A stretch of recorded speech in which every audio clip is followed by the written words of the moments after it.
Dr. Bungo Adi, a senior lecturer and development economist at Lagos Business School, believes history has provided enough evidence that industrialization of nations has to be led by the government. So whoever becomes Nigeria's next president in May 29 next year through the February elections will have to lead from the front in terms of industrialization.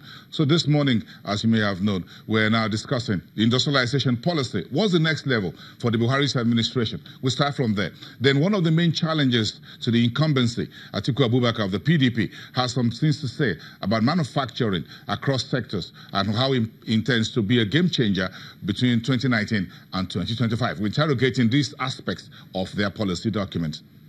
Dr. Bungo Adi is here. Thank you. Let's continue this conversation. Let's move. We've fired a bit of a background to industrialization. So, Buhari's administration, in terms of industrialization, came in, of course, inherited the Nigeria Industrial Revolution plan of the Jonathan's administration of 2014, but still came up with an economic recovery and growth plan. How much do you think we've done over the last 3 years, or 3.5 years, under the current administration when we talk about industrialization?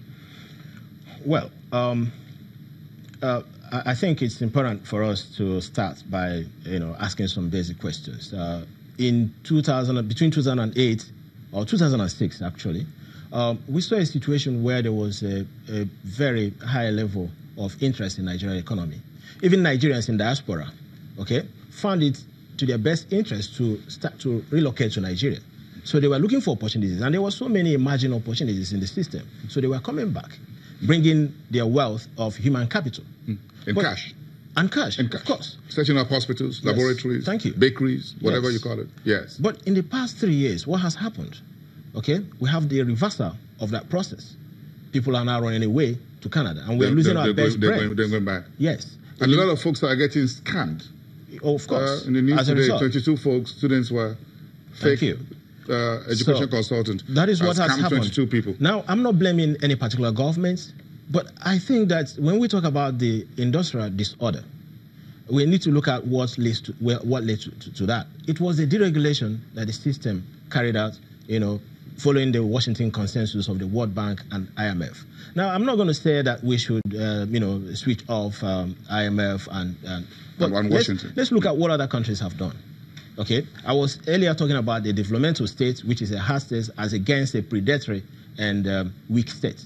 Now, when the current government came to power 3 years ago, now people were talking about the famous body language, and we thought that for the first time that we're going to have a government that was going to lead from the front, in terms of industrial policy, in terms of macroeconomic policy and fiscal policies, and bring some kind of coherence to all this mix.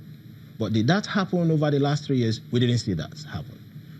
And then instead, what we're seeing all multiplication of social sector safety net projects here and there, market money, entrepreneurial bank, all this. These are not instruments of industrialization. I was earlier talking about agricultural-based economy that we had, that gave us exports. In fact, from just agriculture, we were able to we had an export-led economy. After the Civil War. After the Civil War. That was led by the government, really. Exactly. This military. And then we had industrial plans. We had, remember the rolling plans, national plans. Yes. We had plans. And then we elevated planning to the level where it should be, driving everything using, deliberate planning process. As you see in other countries, that the same Japanese model was replicated by the South Koreans.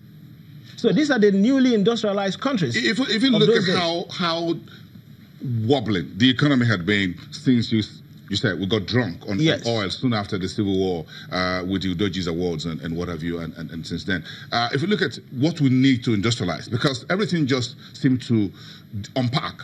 We couldn't fix roads, we couldn't fix electricity or power.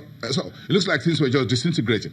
Then the current administration came in and said, look, we need infrastructure for industrialization. Yes or no? Of course. We do. So we need to fix power as well. Yes. Thank you. So you can't fix industrialization without those two. No, without those two. So the current administration, the Buhari's administration, had focused on this too. Well, what else would you want to see? Sure. But that is not all. This is just it takes two to tango. When it comes to industrial policy, it's not just infrastructure alone. The policy itself and how they are all coordinated. Now, let me give you this. There is this economic theory, which is called a big push theory by Rosenstein-Rodin. Okay? Now, what it is, any country has to discover the sector, or even it could actually be one particular manufacturing industry that gives the highest multiplier effect to the economy in the sense of creating jobs, empowering many people. And again, that is connected to the global value chain. This is very critical. So not only that it's satisfying local need, but it is able to also play in the international export market. So if you look at all these countries that I've mentioned, South Korea, Japan, and all of those East Asian tigers of those days, you will notice this. Even in Poland and in Germany, you see this, what I'm talking about, even in the United States. So you have an empowering sector where every other thing is linked. If you go, for instance, in Japan, you have the big companies that drive Japanese industrialization. So every other manufacturing, every other activity is somehow integrated into this whole. So you see someone, if it is, for instance, we have Innocent in Nnewi, right? He's producing motor cars.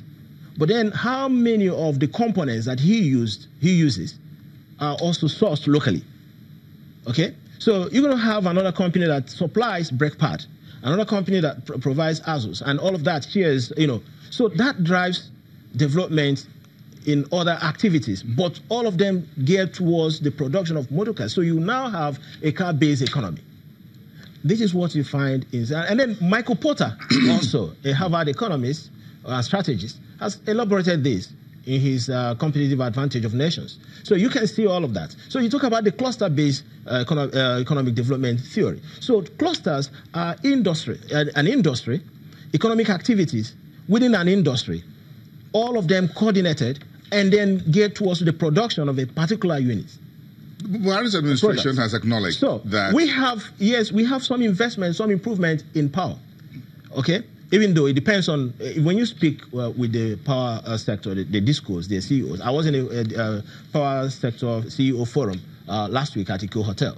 And then I sat on a panel with the CEO of Eco, Disco, Ikeja Disco, and all of them. And they were actually lamenting their frustration with business environment in Nigeria. They are not able to charge a cost-reflective tariff, and a lot of people still complain that they don't see the power. And then they were talking about wheeling problems in the system. Yes, it's just no longer about the generation. You generate 7,000 megawatts of electricity, but you're not able to wheel it. You're not able to distribute it.